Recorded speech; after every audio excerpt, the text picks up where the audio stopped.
সুভাষিনী, ওলো মেয়ে, মরলি নাকি? বলি, আমি যে ডাকছি সে কথা কানে যায় না?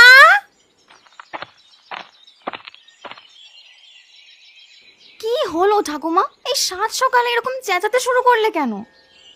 বলি, এখনো সাত সকাল রয়েছে, বেলা গড়িয়ে দুপুর হতে চললো, আর আমি এখনো সকালের খাবার পাইনি। তুমি দেখছো তো আমি অসুস্থ, রোগ শোক নিয়ে রান্নাঘরে যাচ্ছি, তবুও কি তুমি একটু ধৈর্য ধরতে পারছো না? বুড়ো মানুষ, এত কি ধৈর্য আসে? বলি, আমাকে কটা মুড়ি মাখিয়ে দে তবে, তোর রান্না হতে হতে তাই চিবুই। মুড়ি বয়ামে আছে, তুমি তো নিজেও মুড়িটা মাখিয়ে খেতে পারো, সবকিছু কি আমাকেই করে দিতে হবে? কি, তোর বাড়িতে এসে আমায় কাজ করে খেতে হবে? হায় বিধাতা, তুমি এই রেখেছিলে আমার কপালে? শেষমেশ কিনা নাতনির বাড়িতে আমায় কাজ করে খেতে হবে। ও, নাতনির বাড়িতে থাকতে পারলে দোষ নেই, আর কাজ করলেই যত দোষ। বলি, আমি যে এতদিন ধরে বিছানায় পড়ে আছি, তুমি তো দুমুঠো ভাত জাল দিয়ে পাতে দিতে পারতে। না বাপু, তোর এদিকে থাকলে আমার আর পোষাবে না। আমি আজই জয়ার বাড়িতে চলে যাব। হ্যাঁ, কাজের কথা বললাম তো, সেই জন্যই আর পোষাবে না। বসিয়ে রেখে খাওয়ালে ঠিকই পোষাতো। দুরা মুখ পুরি, কাজ করে খেতে হলে আর তোর বাড়িতে আমি থাকতেই যাব কেন? নিজের বাড়িতেই থাকতাম।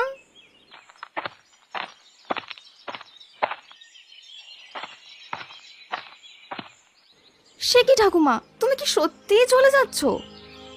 হ্যাঁ, যাচ্ছি। তোর এখানে আর থাকবো না। তোর চেয়ে জয়ামাই ভালো, 3 বেলা সময় মতো খাবার দেয়। ও ঠাকুমা, তুমি যেও না গো। আমি না হয় রাগ করে তোমাকে দুটো কথা বলে ফেলেছি, সেজন্য তুমি এভাবে চলে যাবে? যাব না তো কি? তুই অসুস্থ শরীর নিয়ে রান্না বান্না করতে পারিস না? আমি এখানে থেকে না খেয়ে মরবো নাকি? দেখেছো কেমন বজ্জাত মহিলা, নিজের আখের বুঝে ঠিক পালিয়ে যাচ্ছে। সে তুই যা বলিস, আমি আর থাকবো না এই বাড়িতে। তা জামাই কোথায়? ওর কাছ থেকে ভাড়াটা নিয়ে যেতে হবে তো। ও বাড়িতে নেই, তুমি নিজের টাকায় যাও। বেশ, তবে ওর দোকান থেকেই নিয়ে যাব।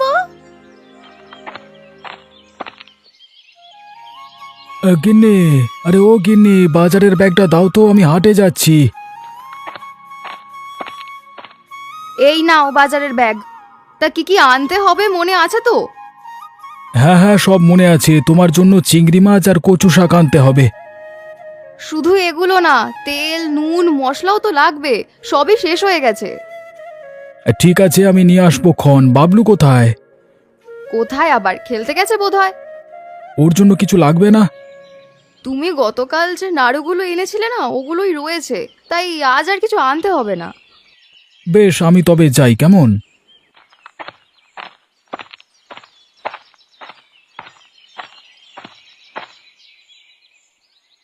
ও জামাই, বাজারে যাচ্ছ? বেশ ভালো সময় এসেছি। আমার জন্য একটা ইলিশ মাছ নিয়ে এসো তো। বাবা বাবা, এসে ভালোই করেছেন। আপনি চলে যাওয়ার পর থেকে বাড়িটা খাঁ খাঁ করছে। সেই জন্যই তো চলে এসেছি। তোমাদের ছাড়া আমার ভালো লাগে না গো। ও ঠাকুমা, তুমি না গত মাসে গেলে, এর মধ্যেই আবার চলে এসেছো? কি করব বল, এ বাড়িতে মন বসে গেছে। তাছাড়া সুভাষিনীর শরীরটা খারাপ, আমাকে রান্না করে দুটো ভাত দেবে সেটাও পারছে না। ওকে ওভাবে অসুস্থ রেখে তুমি চলে এলে? তোমার চুল পেকেছে বটে, কিন্তু বুদ্ধি পাকেনি। আমি বুড়ো মানুষ, ওখানে থেকে কি করব বল? তাছাড়া জামাই তো আছে ওকে দেখাশোনা করার জন্য। প্রকাশ্যে ছেলে মানুষ হয়ে এত সব কি পারবে? তাছাড়া ওর ব্যবসা বাণিজ্য আছে। যাক, এসেছেন যখন ভালো, আমাদের বাড়িতেই থাকুন। সেই জন্যই তো এসেছি।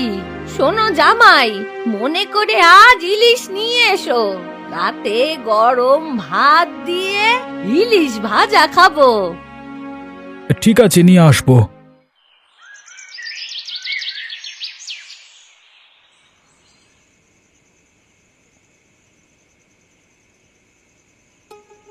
আজ তো দেরিতে ফিরলে, আমি সে কখন থেকে তোমার জন্য ভাত নিয়ে অপেক্ষা করছি।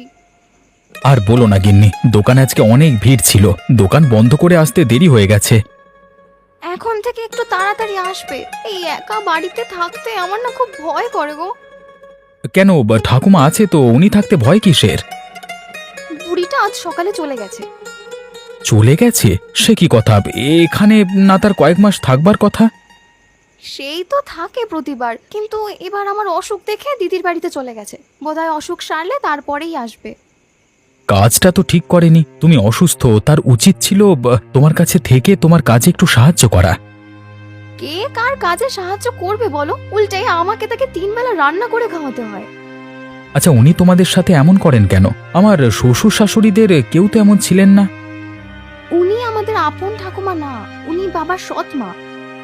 ও, বুঝেছি, সেই জন্য তোমাদের সাথে এমন ব্যবহার করে, তাই তো? আরেকবার আসুক বুড়িটা, একেবারে উচিত শিক্ষা দিয়ে দেব। চলো গিন্নি, এর আগেই একদিন ওনার বাড়িতে গিয়ে একটা শিক্ষা দিয়ে আসি। উনি সারা বছর আমাদের বাড়িতে থাকেন, আমরা না হয় কিছুদিন তার বাড়িতে গিয়ে থাকবো। উনি বাড়িতে গেলে তারপর তো যাব। সারা বছর হয় আমার বাড়িতে, না হয় দিদির বাড়িতে থাকে। সামনে পয়লা বৈশাখ, তখন হয়তো বাড়িতে যাবে। তখন চলো, দিদি, জামাইবাবু আর আমরা মিলে কটা দিন বেরিয়ে আসি। ঠিক বলেছ, বাবা মা মারা যাওয়ার পর থেকে তো বাবার বাড়িতে আর যাওয়াই হয় না। এই সুযোগেই যাওয়া যায়। তাহলে তুমি দিদিকে চিঠি লিখে বলে দাও। হ্যাঁ, আমি কালই চিঠি লিখবো।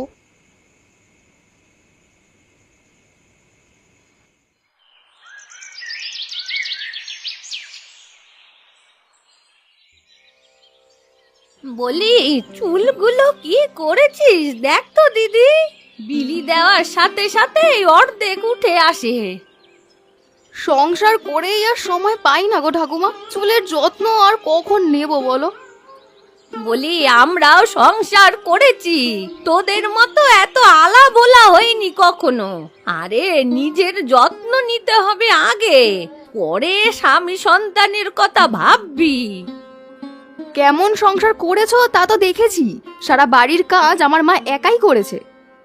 হ্যাঁ, দেখেছি তো কত কাজ করতো। এক মুঠো ভাত রাঁধতে সারা বেলা ফুরিয়ে ফেলতো। গিন্নি, আরে ও গিন্নি, তোমার চিঠি এসেছে। চিঠি? এখন চিঠি আবার কে পাঠালো? সুভাষিনী লিখলো, পড়ে দেখো তো কি লিখেছে। হ্যাঁ, দাও তো দেখি। শুনেছিলাম ওর অসুখ ছিল, সুস্থ হয়েছে কিনা কে জানে। হ্যাঁ রে, কি লিখলো? আমাকে নিশ্চয়ই ওদের বাড়িতে যেতে বলছে। না না ঠাকুমা, তা বলেনি। ওর অসুখের কথা লিখেছে। ও, এই কথা। আমার দরকার ফুরিয়ে গেছে, এখন আর বলবে কেন? আচ্ছা ঠাকুমা, তুমি বাড়িতে যাও না কদিন ধরে বলো তো? কদিন হবে? এই তো গত আষাঢ় মাসে এসেছিলাম, এখন চৈত্র মাস শেষ হতে চলেছে। প্রায় 1 বছর ধরে আপনি মানুষের বাড়ি বাড়ি ঘুরছেন। হ্যাঁ, মানুষের বাড়ি কোথায়? আমার নাতনির বাড়িতে আমি থাকি, তাতে কার কি? কিন্তু তোমার তো একবার বাড়িতে যাওয়া উচিত। এতদিনে ঘরদোরের কি হাল হয়েছে কে জানে। ওসব নিয়ে চিন্তা করিস না, পাশের বাড়ির মালতীকে বলে এসেছি, ও দেখাশোনা করবে। কিন্তু আপনার তো আম আর কাঁঠাল বাগান আছে দুটো, ওগুলো তো এখন ফল ধরেছে। বাড়িতে না গেলে তো মানুষে সেগুলো খেয়ে ফেলবে। ওগুলো মালতী দেখে রাখবে বলল, ও নিয়ে চিন্তা নেই। এসব টাকা পয়সার বিষয় পরের ওপর ছেড়ে দেওয়া ঠিক না ঠাকুমা। ওরা 5 টাকার আম বিক্রি করে তোমায় 2 টাকা দেবে। কথাটা তো মন্দ বলিসনি। আমি বাড়িতে থাকলেই মালতী যেভাবে আম কাঁঠাল কুড়িয়ে নিয়ে যায়, না থাকলে তো 12 ভূতে সবকিছু লুটে পুটে খাবে। না না, এর আগেই এর একটা বিহিত করতে হবে। সেজন্যই বলছি এবার তুমি বাড়িতে যাও, আম কাঁঠাল বিক্রি করে ফের না হয় এসো বেড়াতে। বাড়ি যাব বলছিস? হ্যাঁ গো, এবার ফলের দাম অনেক, সবগুলো গাছ দেখে রাখলে অনেক টাকায় বিক্রি করতে পারবে। ঠিক আছে, কালই তবে আমি বাড়ি ফিরবো। ও জামাই, আমাকে একটা গাড়ি ডেকে দিও কাল, কেমন?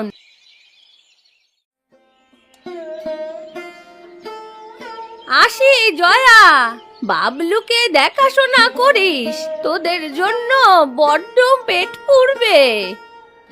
এই তো কটা মাস, ফলমূল বিক্রি করে বর্ষাকালে চলে এসো আবার, আর এর মধ্যে আমরা গিয়ে তোমায় দেখে আসবো। ঠিক আছে দিদি ভাই, আমি তবে যাই। ও জামাই, গাড়ি ডেকেছো? হ্যাঁ ঠাকুমা, বাড়ির সামনেই আছে, আপনি আসুন। হ্যাঁ তাই চলো। মালতী, ও মালতী, আছিস মা? ও মালতী।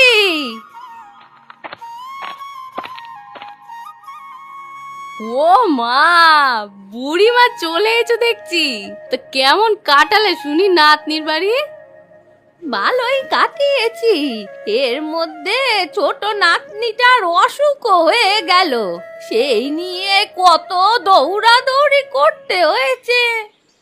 সে কি গো, তাহলে তো অনেক দখল গিয়েছে বলো। হ্যাঁ রে, তা গাছগুলো কেমন আছে রে আমার?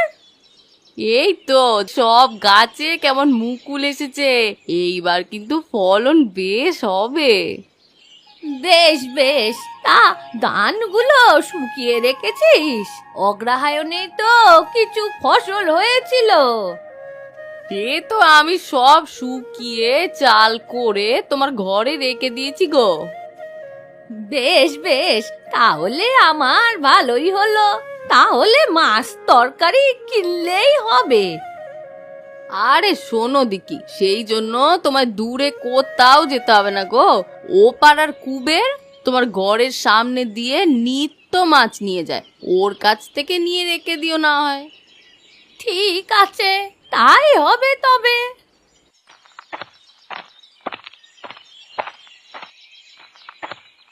লাগবে, ইলিশ মাছ লাগবে। আরে একেবারে পদ্মার তাজা ইলিশ, একবার খেলে বারবার খেতে ইচ্ছে করবে।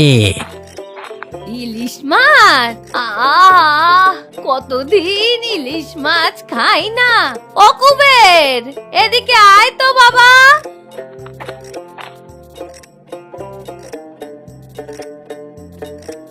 গয়া পিসি দেখছি, তা কবে এলি? কাল এসেছি, বুড়ো মানুষ একা বাড়িতে কি থাকতে পারে? বাগানটার জন্যই আসতে হলো। আম কাঁঠাল বিক্রি করতে হবে কিনা? আরে ওটা মালতী দিদিকে বললি হতো, ও সব দেখে রাখে কিনা। হ্যাঁ, ওকে বলি আর সব খেয়ে শেষ করে দেখ। তোমার আর কিপটেমির স্বভাব গেল না পিসিমা, এই সম্পত্তি কি মরবার পর নিয়ে যাবে? সে আমি যা ইচ্ছা তাই করব। এখন আমায় ছোট দেখে একটা মাছ দে তো। আরে ছোট মাছ তো হবে না পিসিমা, এখন সব মাছ বড় বড়। ছোট মাছ হবে না? বেশ, তবে একটা মাছ কেটে অর্ধেকটা দে। এভাবে তো মাছ বিক্রি করি না আমি, অর্ধেক তোমাকে দিলে বাকি অর্ধেক আমি কি করবো? হ্যাঁ এ যে দেখছি মহা মুশকিলে পড়া গেল। ছোট মাছও বিক্রি করিস না, আবার অর্ধেক মাছও বিক্রি করবি না, তাহলে আমি কি খাবো? তুমি একটা বড় মাছই নাও পিসি, আমি কম দাম ধরিয়ে নেব। না না, এত বড় মাছ আমি খেয়ে শেষ করতে পারবো না। এই মাছ একদিনে না খেলে নষ্ট হবে না, নুন দিয়ে সিদ্ধ করে মাটির হাঁড়িতে রেখে দেবে, তারপর একটা একটা করে খাবে, বুঝলে? বেশ বলেছিস, অনেক বছর ধরে ইলিশ খাই না, এবার তাহলে অনেক দিন ধরে খাওয়া যাবে। দে, বড় দেখে একখানা মাছ দে দেখি। এই নাও ইলিশ মাছ, 50 টাকা হয়েছে। এখন টাকা দিতে পারবো না, গাছে কাঁঠাল ধরুক একটা নিয়ে যাস। সে কি কথা, মাছের দাম কাঁঠাল শোধ করবি? কাঁঠাল খাস না বুঝি? আমার গাছের কাঁঠাল খেলে মুখে রস লেগে থাকে। দেখছি মহাকৃপণের পাল্লায় বললাম তো। আচ্ছা কাঁঠালি দিও।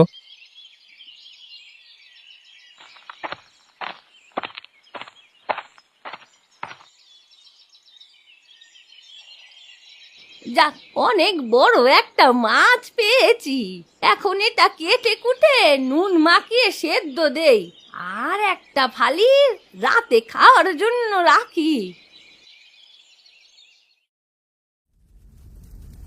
আহ, মাছ থেকে তেল একেবারে নিংড়ে পড়ছে।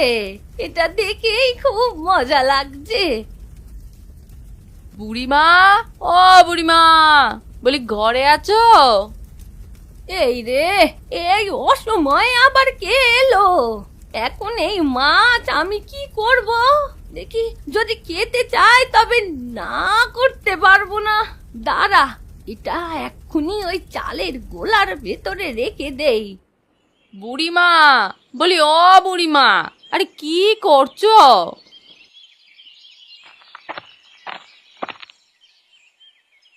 এই তো মা, কটা চাল ফুটালাম, এক্ষুনি খেতে বসবো। তা খাবে কি দিয়ে গা? নুন লঙ্কা দিয়েই মেখে খাবো। মাছ তরকারি কিনতে পারিনি এখনো। বলো কি, মাছ কেন নি? তা তবে তোমার বাড়ি থেকে যে ইলিশের গন্ধ বেরোচ্ছে? কই, আমি তো কিছু পাচ্ছি না। আমি কিন্তু এখনো বেশ ইলিশের গন্ধ টের পাচ্ছি। তাহলে হয়তো পাশের বাড়ি থেকে বিড়ালটা ইলিশের কাঁটা এনে ফেলেছে, ওটারই গন্ধ পাচ্ছিস হবে হয়তো। ও, এই কথা বুঝি? আমি আরো ভাবলাম তোমার কাছ থেকে কোথায় একটু তরকারি নিয়ে যাব। ধর, পাশের বাড়িতে জানা, ওখান থেকে নিয়ে আয়।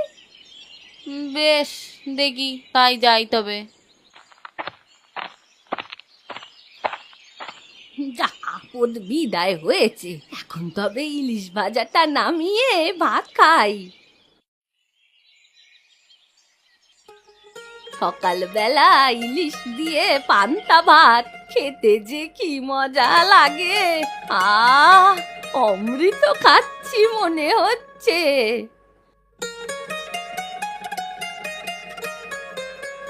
ঠাকুমা, ও ঠাকুমা, দেখো কারা এসেছে।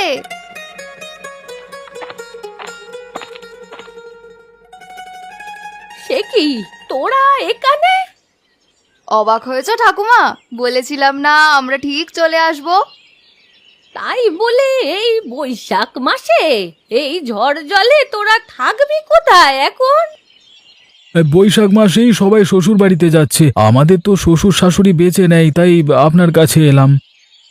আর আমাদের থাকা খাওয়া নিয়ে চিন্তা করবেন না, আপনি যেভাবে থাকবেন আমরাও সেভাবেই থাকবো। বেশ, থাকাটা না হয় মাটিতে পাটি বিছিয়ে থাকা যাবে, কিন্তু খাওয়া দাওয়া কি করবি? সেটা কি করে হবে? ও মা, সেটাও আমাদের ভাবতে হবে। তোমার বাড়িতে এসেছি, তুমি যা খাওয়াবে আমরা তাই খাবো। এ দেখছি মহা মুশকিলে পড়া গেল। এখন আমি কি খাওয়াবো বলতো? সে আমরা কি জানি, তোমার যা ইচ্ছে তাই খাওয়াবে। বেশ, তাই হবে তবে। এই নাও, তাড়াহুড়ো করে তেমন কিছু জোগাড় করতে পারিনি। সে কি ঠাকুমা, তাই বলে খুদের ভাত আর হেলেঞ্চা শাক? এটাই বা পাবি কোথায়? এই হেলেঞ্চা শাক মানুষ সোনা মুখ করে খাচ্ছে। না দিদি, আমি এই খাবার কিছুতেই খাবো না। চিকন চালের ভাত আর মাছ ভাজা ছাড়া আমি কিছুই মুখে দেব না। এমন করিস না দিদি ভাই, আমি গরিব মানুষ, খুদের ভাত আর শাক দিয়েই দুবেলা দুটো ভাত মুখে দেই। আমার কষ্টটা তো তোরা বুঝবি। থাক গিন্নি, আর এমন করো না, ঠাকুমা কষ্ট করে এগুলো সংগ্রহ করেছে, এই ঢের। হ্যাঁ রে শুভা, ঠাকুমা আমাদের ভালোবেসে যা দিয়েছে আমাদের তাই খাওয়া উচিত। এই তো তোরা বুঝেছিস। তোদের মতো নাতি নাতনি থাকতে আমার আর কিসের দুঃখ, কিসের কষ্ট বলতো?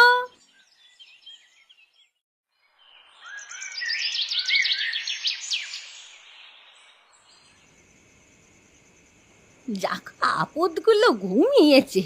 এখন তবে একটা ইলিশ ভাজি খাওয়া যাবে। যাই, তাড়াতাড়ি একটু চাল বসিয়ে দেই। গরম ভাত দিয়ে ইলিশ খেতে খুব মজা হবে।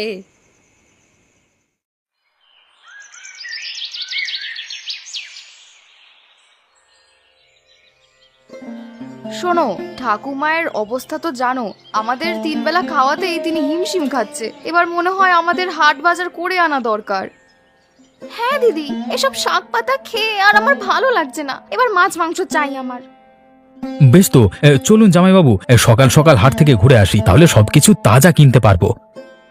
আরে দাঁড়াও দাঁড়াও দাঁড়াও, এখানে এই জিনিস কিভাবে এলো? কি পেলে তুমি? কি এসেছে? এই দেখো গিন্নি, ঘরের মেঝেতে মাছের কাঁটা পড়ে আছে। তার মানে কেউ এখানে মাছ ভাত খেয়েছে। মাছ ভাত কে খাবে?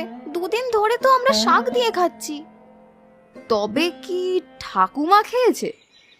কি যে বলো দিদি, উনি কোথা থেকে খাবে? দেখছোই তো শাক এনে 3 বেলা রান্না করছে। আমার মন বলছে উনিই খেয়েছেন, না হলে এখানে মাছের কাঁটা আসবার কথা নয়, আর কাঁটাটা ইলিশের। কালকে রাতে রান্নাঘরে হাঁড়ির আওয়াজ পেলাম, তখনই তিনি কি এ কাণ্ড ঘটিয়েছেন। গিন্নি, হাঁড়িটা পরীক্ষা করে দেখো তো ভাত লেগে আছে কিনা। সে কি গো দিদি, ঠাকুমা এমন কাজ করতে পারলো?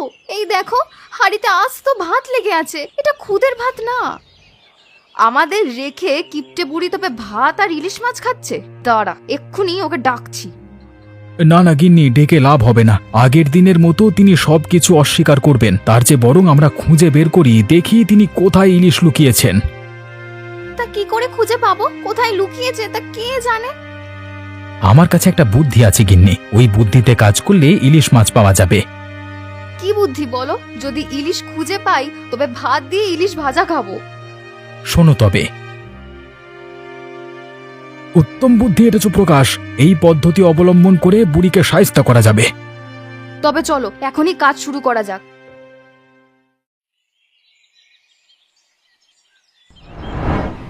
মাছটা অনেক মজার হয়েছে গিন্নি, এমন মাছ আর কখনো খাইনি। আর ভাতগুলো অনেক ভালো ছিল, এই চিকন চালের ভাত দিয়ে ইলিশ মাছ খেতে কি মজা। সে কি, তোমরা মাছ ভাজা পেলে কোথায়? আবার চিকন চালের ভাতও খেয়েছো দেখছি। কোথায় আবার, ঘরেই ছিল। সুভাষিনী খুঁজতে গিয়ে কোথায় যেন পেয়েছিল ওগুলো। কি, আমার মাছ তোরা খেয়ে ফেলেছিস? না না, এ কিছুতেই হতে পারে না। আমি এমন গোপন জায়গায় রেখেছি যে তা খুঁজে পাওয়া অসম্ভব। এই শোভার চোখ ফাঁকি দেওয়া এতটাও সহজ না, আমি ঠিক খুঁজে বের করেছি। মিথ্যা বলিস না, আমি এক্ষুনি দেখছি তোরা পেয়েছিস কিনা।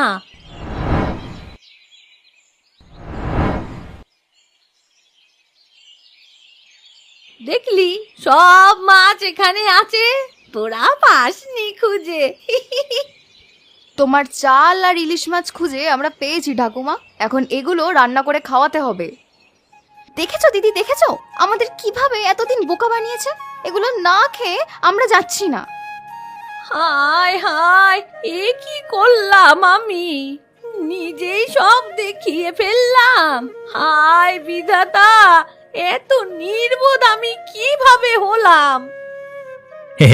এখন আর আফসোস করে লাভ হবে না। যান যান, তাড়াতাড়ি আমাদের ইলিশ মাছ দিয়ে ভাত খাওয়ান। তোমার যেতে হবে না, আমিই যাচ্ছি, পাছে আবার লুকিয়ে ফেলবে।